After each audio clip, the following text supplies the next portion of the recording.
Saludos, cienciadictos, bienvenidos una vez más a un episodio de Break de Ciencia. En esta ocasión voy a dedicarme a responder la pregunta que me ha entrado al correo, y es que me preguntan: Alex, ¿qué son los desechos radiactivos? ¿Cómo se generan?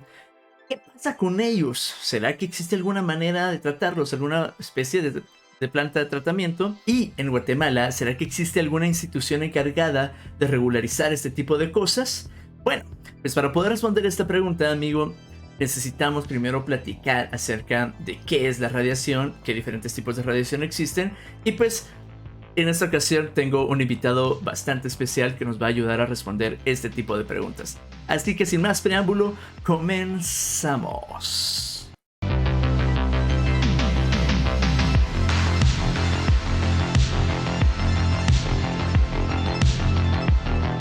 Y es que pues bueno, para poder hablar acerca de qué son desechos radioactivos, primero debemos de comprender qué es radiación. Y pues bueno, sucede que radiación es todo aquello que llamamos luz, es radiación electromagnética. Y entonces sucede que hay diferentes tipos de luz. Nosotros tenemos todo un espectro que llamamos el espectro electromagnético, ¿no? Que es donde recopilamos todos los tipos de luces que existen. Tenemos desde ondas de radio, microondas, infrarrojo.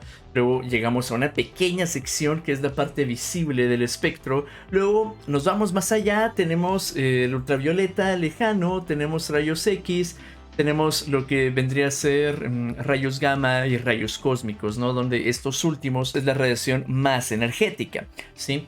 Entonces, para poder entender todo esto, tenemos que comprender que hay básicamente dos tipos de radiaciones, ¿no?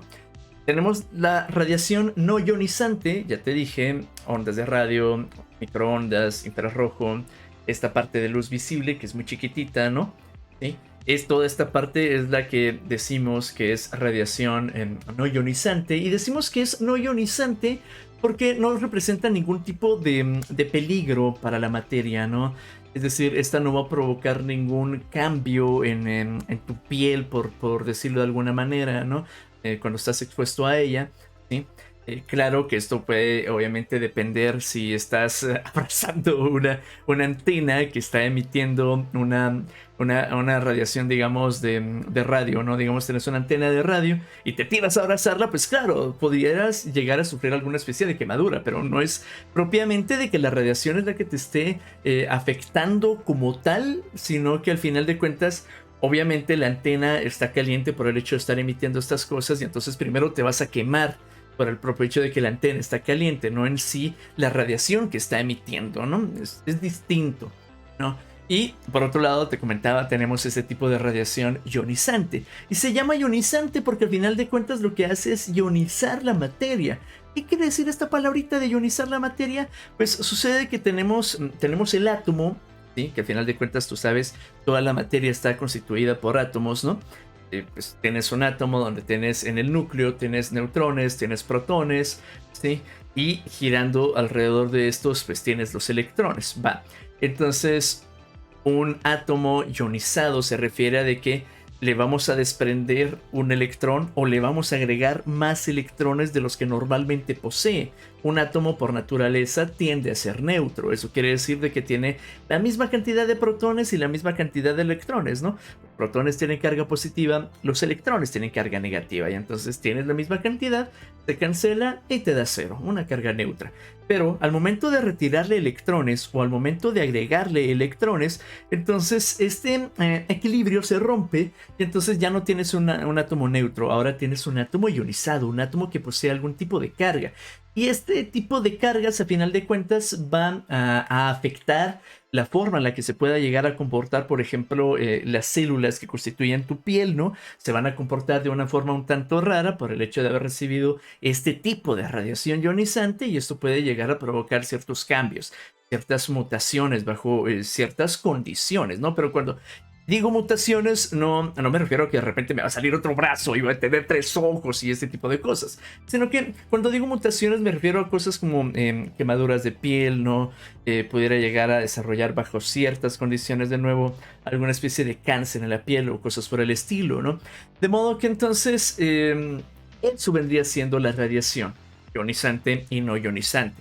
Radiación no ionizante es la no peligrosa y la radiación ionizante pues puede llegar a ser un poco peligrosa, ¿no? Pero para poder responder mejor estas dudas, pues les presento a nuestro invitado especial. Y pues bueno, para profundizar en el tema, el día de hoy contamos con la presencia de un experto en la materia, Edgar Andrés Monterroso Urrutia, quien es colega mío, estudiamos juntos la licenciatura en física, y pues quien actualmente está por terminar su maestría en ingeniería nuclear en operación segura de reactores nucleares. ¿Qué tal, Andrés? ¿Cómo estás? Pues aquí mira bastante bien, gracias, saludándolos desde Eslovenia, que es donde estoy ahorita al momento. Y Listo, al menos listo. para variar un día soleado. Muy bien. ¿Nos puedes contar un poco acerca de qué es lo que estás estudiando? Sí, claro, por supuesto. Yo al momento estoy estudiando, como lo mencionaste, la operación segura de reactores nucleares, pero ¿qué implica esto?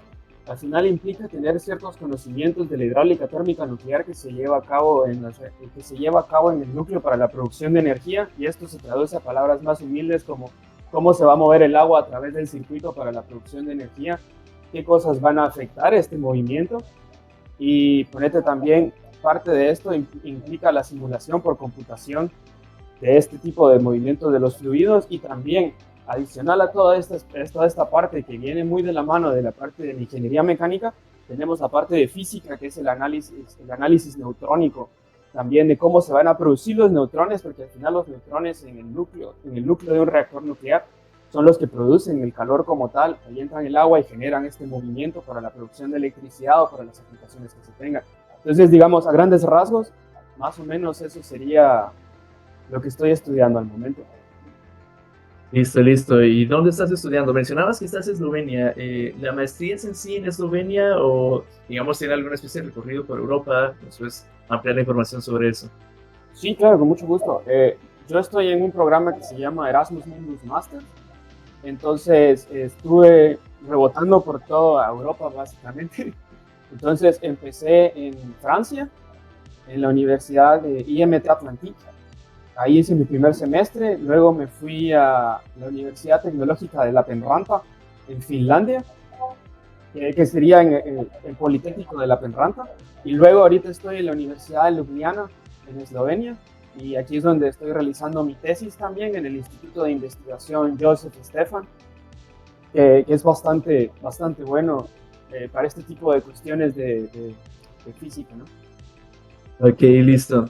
Pues bueno, gracias por esa introducción, así te vamos conociendo un poquito más. Y pues bueno, tal como les comentaba al inicio del video, sucede de que nos han entrado un par de dudas al correo, ¿no? Entonces, Andrés, pues sí te voy a pedir acá que nos ayudes un poco a resolver esto. Las preguntas que nos han hecho algunas personas que siguen el canal es, ¿qué es un desecho radioactivo? ¿Qué pasa con los desechos radioactivos? ¿Y será que en Guatemala existe alguna entidad que se encargue de regular el manejo de estas cosas? Entonces, bueno, yo ya mencionaba de que existen dos tipos de radiaciones, ¿no? Que tenemos la radiación no ionizante y tenemos la radiación ionizante, que pues es como que la radiación un poco peligrosa para la materia como tal, ¿no? ¿Nos puedes platicar un poco acerca de las interacciones que ocurren sobre la radiación ionizante con la materia? Sí, sí, claro. O sea, las tres interacciones básicas que se dan en orden también energético y del número atómico que se maneja, vienen siendo el efecto fotoeléctrico para las interacciones de bajas energías, el efecto Compton para las podríamos llamarles una energía media, por darles un nombre, y luego tenemos la generación de pares. El efecto fotoeléctrico es la emisión, luego de la incidencia de un fotón, de un electrón, de ahí el nombrecito. El efecto Compton es una forma muy coqueta de jugar billar, porque al final lo que vamos a hacer es desplazar una de las partículas, puede ser un electrón, un fotón, usualmente es un fotón, con cierto ángulo de dispersión, y vamos a ver ese rebote, por así decirlo. Obviamente también deposita energía y rebota. Y luego tenemos lo que sería la creación de pares, que ya es como el rango alto de energía, y lo que va a suceder es que al momento de interactuar el fotón con la materia, va a generar un par, que sería, usualmente es la reacción de un electrón y un positrón, que se van a aniquilar, de ahí parte del nombre, y otro fotón, que va a ser el resultado ya de la incidencia como tal. Entonces, estas serían las tres interacciones básicas de la radiación con la materia en menos de 10 segundos. Sí. Listo. Oye, pero mira, se dice que la radiación es bastante peligrosa, ¿no? Pero esto no quiere decir de que, por ejemplo, necesariamente va a ser toda mala, ¿no? Entonces, ¿en qué tipo de aplicaciones o en qué tipo de lugares podríamos ocupar ese tres interacciones que acabas de mencionar? ¿Será que solamente se pueden utilizar en la industria? ¿Tiene aplicaciones en medicina? Bueno, en sí, ¿para qué sirve la radiación? Pues. O sea, la radiación como tal es un fenómeno natural que ocurre, nos guste o no nos guste, nos cuadre o no nos cuadre, va a pasar. Al final de cuentas, también nosotros como seres humanos, en cualquier parte del mundo donde estés, está sometido a una cuestión llamada fondo natural radioactivo, que es la emisión de estas partículas por elementos que existen de manera natural en la Tierra. Entonces, ¿qué quiere decir esto? No es que donde uno escuche hay radiación, va a haber algún peligro o algún daño, sino pues está ahí de manera natural, de ahí que también nosotros como seres humanos hemos desarrollado este tipo de defensas, ¿no? Entonces, parte de lo que se quiere lograr con esto es dar a entender que pues, al final estamos embebidos en este campo de radiación y pues la seguridad como tal va a depender de qué tipo de aplicaciones estén trabajando. Como mencionabas, hay aplicaciones que son para la industria, que son para la medicina básicamente, y en Guatemala esas son las dos mayores aplicaciones. También para los usos pacíficos de la energía nuclear, lo que se maneja es, también existen reactores nucleares de investigación, que su principal función es la producción de radioisótopos, tanto para aplicaciones industriales como para aplicaciones médicas. Ahora, estos dos conceptos, industrial y médico, suenan bastante amplios como tal, pero vamos a tratar de hablar de aplicaciones específicas para que nos vayamos haciendo de una idea de qué son las aplicaciones al final de cuentas, ¿no? Entonces empecemos por las más importantes, siempre recordando que estos son usos pacíficos de la energía nuclear. Tenemos las aplicaciones médicas, como algunos de ustedes ya sabrán, parte de las aplicaciones médicas es el uso, son los tratamientos, se utilizan los tratamientos de cáncer. También se usa para tratamientos, tanto como se utiliza en la parte de diagnóstico, en la de tratamiento y también cuando ya es un caso paliativo, ¿no? Cuando ya lamentablemente ya no hay mucho que se pueda hacer y lo que se quiere trabajar es mejorar la calidad de vida del paciente. Luego también tenemos las aplicaciones que se consideran industriales. Ahora, cuando hablamos de industria, en el caso de Guatemala como tal, tenemos básicamente, por así decirlo, tres grandes aplicaciones. Una son los irradiadores, tenemos dos grandes aplicaciones. Una son los irradiadores industriales, que son fuentes radioactivas, y luego tenemos los llamados generadores de rayos X. Para aplicaciones industriales, todo el mundo sabe que un rayos X cuando, pues, no sé, se fractura uno algo, es una cuestión por el estilo en el área médica, ¿no? Pero en el área industrial sirven básicamente para ver los niveles de llenados de botellas. Entonces pónganse, se tiene esto y se ve el nivel de líquido aquí. Entonces, ¿qué va a pasar? Vamos a tener una fuente de radiación a una ya calibrada y todo el asunto y un detector de este lado. Entonces, ¿qué va a pasar? Va a venir la botella, va a pasar, la radiación está siendo proyectada. El detector va a medir, ok, estoy midiendo lo que tengo que medir, entonces esto tiene el nivel adecuado. Ahora, ¿qué pasa si la botella no cumple con este requisito? Entonces el detector va a decir, estoy midiendo más de lo que debería, por lo tanto esta botella no está completamente llena, ¿no? Entonces, esta sería una de las aplicaciones de una industria que es grande en Guatemala, que es la embotelladora. Y también luego tenemos los irradiadores industriales como tal, de los cuales los dos más grandes son uno que existe en Moscamed, que es para la irradiación de la mosca de la fruta, que es un proyecto increíble que se tiene en Guatemala con colaboración del gobierno estadounidense y con apoyo del Organismo Internacional de Energía Atómica, y el irradiador industrial para calibración que se tiene en el Laboratorio Secundario de Calibración Dosimétrica, que está en el Ministerio de Energía y Minas. Ahora, también extra a todo esto, tenemos un grupo de irradiadores que van y vienen del país, por así decirlo, que son los irradiadores industriales para gammagrafía. Entonces, ¿qué es la aplicación de gammagrafía?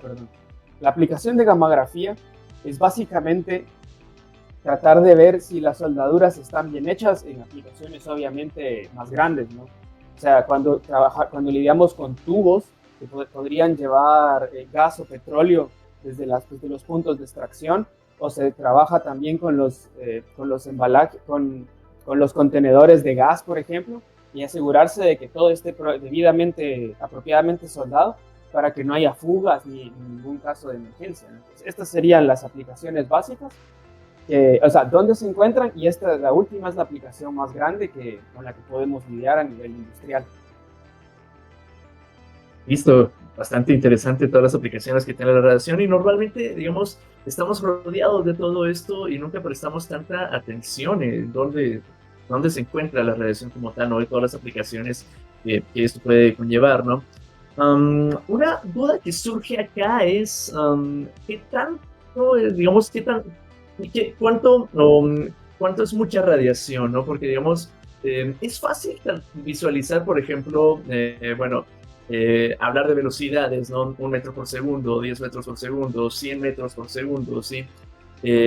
Hablar de tiempo, hablar de distancias, pero cuando hablamos de radiación y nos dicen, ok, esto es mucha radiación y puede ser peligrosa, ¿a qué se refieren? ¿Cuánto es mucha radiación? Y listo, nos puede resolver esta parte. Claro, con mucho gusto. Esa pregunta la verdad que a mí me gusta bastante y es bastante interesante. O sea, vamos a empezar por describir cuáles son las unidades para la medición de la radiación como tal, ¿no? Porque al final uno no está midiendo la radiación, sino cómo interactúa con la materia. Entonces, lo que vamos a medir nosotros, lo que se va a tomar como unidad de medida, perdón, es energía sobre unidad de masa. Y esto tiene un nombre particular debido a un científico sueco que se llama Gray. Entonces, lo que mide el Gray es eso, el depósito de energía sobre unidad de masa. Ahora, respecto a cuánto es mucho y cuánto es poco. Un ejemplo que a mí me gusta es, pónganse, si ustedes van en una autopista, como la que va para el puerto, ¿no? de Palín, Escuintla, y van a 100 kilómetros por hora, ¿van rápido o van lento? O sea, pues es que eso depende, ¿no? Porque, digamos, estás en una autopista, entonces, bueno, voy a 100 kilómetros, entonces voy a una velocidad moderada, ¿no? Claro, pudiera ir más rápido, pero pues voy moderadamente, ¿no? Claro, o sea, vas a una velocidad aceptable, digámoslo, para las condiciones de la carretera también, porque en Guatemala hay que tener cuidado, ¿no? Por eso menciono la autopista como caso particular. Pero, o sea, tal como decís, es una velocidad moderada como tal, ¿no? Ahora, caso importante, ¿qué pasa si yo voy a esa misma velocidad, pero voy camino a la Antigua y ya llegué a la Cuesta de las Cañas? Eso sinceramente, no es bueno, ¿no? O sea, es demasiado. Entonces se mide más o menos de esa forma, viendo en el caso del viaje, pues a dónde vas y las condiciones de la carretera, y en el caso de la radiación va a depender de qué tipo de aplicaciones esté hablando, porque yo podría medir un poquito, pero resulta que esta aplicación como tal tendría que dar menos, entonces estoy midiendo bastante. Y luego me voy a una aplicación de alta tasa, donde estoy midiendo números exorbitantes, pero van de acuerdo, a lo que yo debería estar midiendo, entonces todo está en orden. Esto es más o menos lo que se daría a entender de cuánto es mucho, cuánto es poco como tal, ¿no?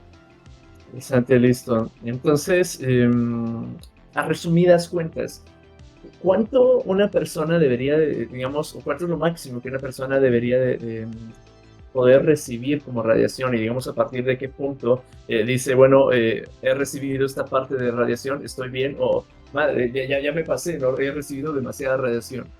Ah, claro, entonces... ¿Un parámetro que podemos utilizar ahí de comparación o algún límite, algo establecido? Claro, para poder responder a esta pregunta tenemos que ir un poquito más en las definiciones de las unidades, porque teníamos el Gray, ¿no? El Gray nos definía cuánta energía fue depositada en esa unidad de materia. Ahora vamos a tener que tomar en consideración también cuánto daño es que hace una partícula como tal, porque al final estamos midiendo energía. La energía la puede dar tanto una partícula alfa, beta o gamma, ¿no? En este caso, cuando se trabaja, en este caso, lo que se considera es ahora llamado el Siever. ¿Y cómo se va a calcular el Siever? Vamos a tomar este valor que ya teníamos de energía por unidad de masa y lo vamos a multiplicar por un factor de ponderación que va a ir acorde a las partículas con las que estemos trabajando. Entonces, por ejemplo, para el fotón, que es la partícula gamma, el factor de ponderación es 1. Para el electrón, que es la partícula beta, el factor de ponderación es 2. Y para el neutrón, que es una partícula no cargada o le podría considerarse como las partículas alfa también, el factor de ponderación es 20. Entonces yo puedo tener, y todo esto va acorde a los tamaños de las partículas, ¿no? Que todas son minúsculas, pero en su escala minúscula, una más grande que la otra y una pues ni siquiera mide nada, ¿no? Como el fotón que no tiene masa y pues, se trabaja a esas escalas. Entonces, pasando de esto, ya podemos caer a las definiciones, que al final también, a los valores estos ya definidos, porque como lo platicamos anteriormente, ya estamos lidiando con una industria, y una industria usualmente debe estar regulada por ley, no solo porque yo considero que esto es así, sino debe haber un marco legal que sostenga todas estas cosas. Ahora, en Guatemala, el marco legal establece que cuando uno no es trabajador ocupacionalmente expuesto, o sea, público en general, personas comunes y corrientes, como somos todos en este momento, el máximo que se puede recibir es de 1 milisievert de dosis total, ¿ya? En un lapso de un año, porque también, independientemente, uno podría recibir un valor de dosis alto, pero si uno lo reparte, pónganle, a lo largo de 20 años, no es nada problemático, pero si lo recibo en 20 segundos, ahí empieza un problema, ¿no? Entonces, en ese lapso de un año, se trata de que el público en general reciba solamente 1 milisievert de dosis. Ahora, los trabajadores ocupacionalmente expuestos, que son las personas que por ley están autorizadas para trabajar con el material radioactivo o con las radiaciones ionizantes, tienen un máximo de 20 milisievert al año.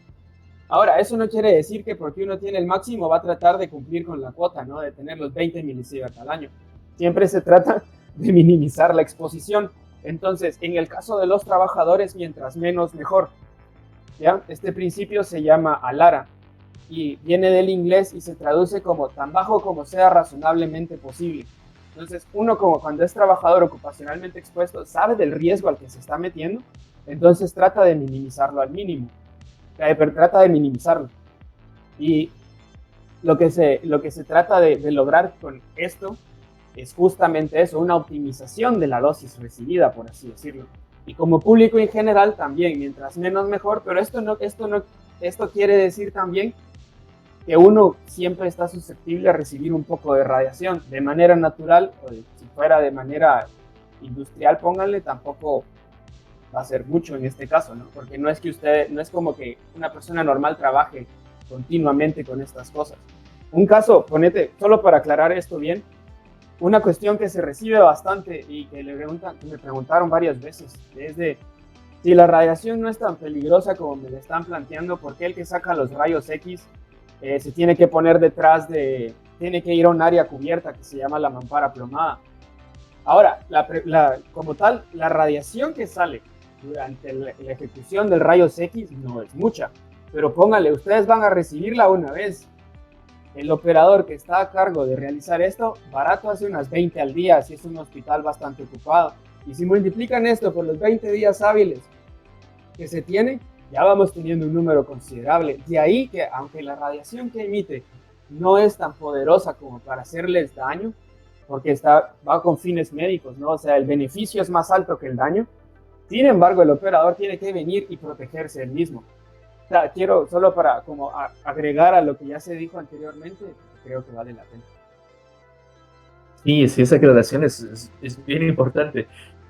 Y ponerle también una pregunta que puede surgir acá es, ¿y cómo hacen los operadores ocupacionalmente expuestos para saber qué tanta radiación están recibiendo? O sea, bueno, ahorita yo ya tengo 20 milisieverts, ¿no? Y entonces, ahorita ya llevo 5, ahorita ya llevo 10, o sea, ¿cómo sabe? No, ya me estoy pasando de los 20. Para esto, ¿hay algún tipo de forma de determinar? Existen unos aparatitos que personalmente yo creo que son increíbles, físicamente hablando, en cuanto a la tecnología de detección y también en cuanto a lo que se puede hacer con esto. Y tenemos dos tipos de detectores, se llaman dosímetros, y tenemos unos llamados activos y otros llamados pasivos. Ahora, ¿cómo es que se maneja esto? A todo trabajador ocupacionalmente expuesto se le debe dar un dosímetro pasivo en función de la actividad que realiza. Todo personal, cada personal que se considere ocupacionalmente expuesto debe poseer un dosímetro. Ahora, a nivel nacional existen dos laboratorios de dosimetría. Hay uno nacional y uno privado.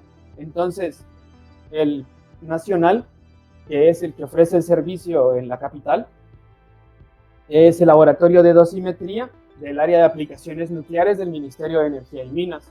Entonces, ¿cómo trabajan estos aparatitos? Tienen un cristal, o sea, si alguna vez tienen la oportunidad de verlos, van a ver que les dan una cajita plástica negra y dentro de esa cajita plástica negra hay unas plaquitas que tienen diferentes cristales. Uno de esos cristales está especialmente calibrado para poder medir la radiación de las aplicaciones gamma.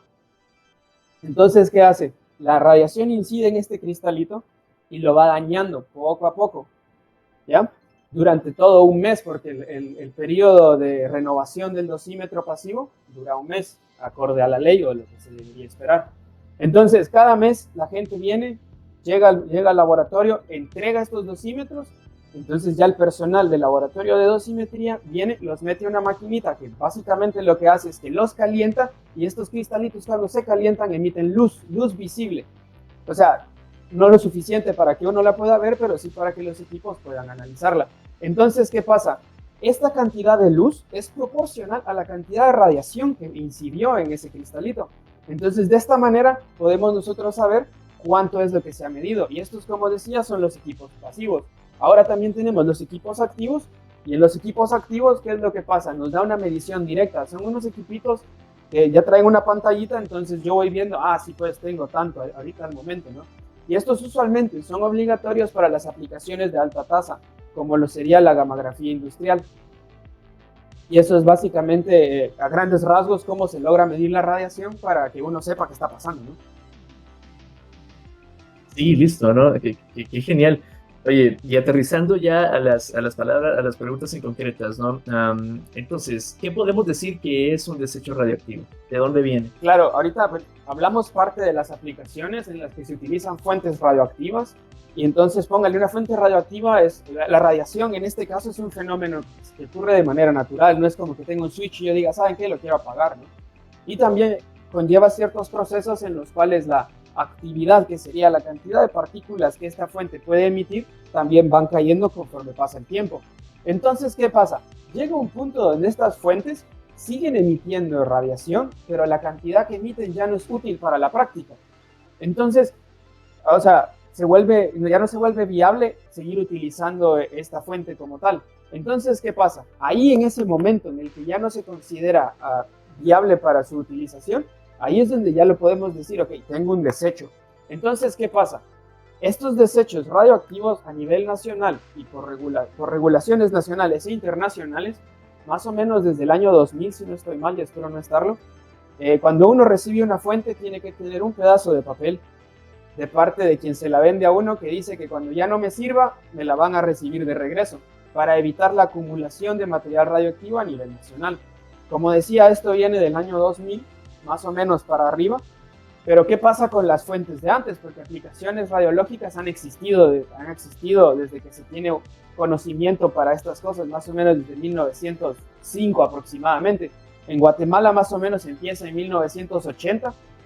¿Y qué pasa con todas estas cosas que están ahí, o las fuentes que, no sé, alguien pasa también, y no es cosa solo de Guatemala, pasa a nivel mundial? Pues a alguien se le olvidó una fuente, la dejó abandonada en algún lado, y ahora ¿qué hacemos, no? Entonces hay que el Estado debe tomar la responsabilidad como tal, y la toma. Ahora, ¿a dónde la lleva cuando es el caso? Donde, o sea, ¿qué hacemos con esto? No la puedo devolver, no es mía, pues tampoco la quiero en mi casa. ¿Qué hago? Entonces entra en juego un área especial de los laboratorios técnicos del Ministerio de Energía y Minas, que se llama el Centro Nacional de Desechos Radioactivos, que se abrevia CENDRA. Entonces hay todo un proceso técnico legal de por medio para la recepción de este tipo de cosas, pero eso lo tendrían que arreglar si tienen una fuente con los del CENDRA. Pero igual, asumiendo que pasamos toda esta parte del proceso legal y la fuente viene, entonces se mete ya a este, ¿cómo decirlo?, lugar adecuado ya de manera especial, que está bajo la jurisdicción del Ministerio de Energía y Minas, y se guarda ahí. Entonces, ¿qué es lo que se trata de hacer ahí? Como les dije, estas cositas siguen emitiendo partículas, pero conforme pasa el tiempo, la cantidad de partículas va decayendo, ¿no? O sea, cada vez es menos. Entonces, lo que se hace es que se deja ahí, y literal, lo único que se puede hacer es esperar. No se puede hacer más. Entonces, ¿qué hacemos? Esperamos a que cumpla con un nivel de emisión de radiación que no está definido, porque a mí se me dio la gana que eso era, sino es de manera internacional, y en este caso a Guatemala lo ayudó el Organismo Internacional de Energía Atómica en la definición de estos parámetros, y dice, cuando baje de este nivel, ya no se considera como desecho radioactivo y se puede tirar a la basura. O sea, obviamente son niveles seguros, no es algo que uno diga aleatoriamente, decidí que era esto, sino son estudios que se realizaron a nivel internacional y pues adoptamos esos valores en nuestra regulación nacional.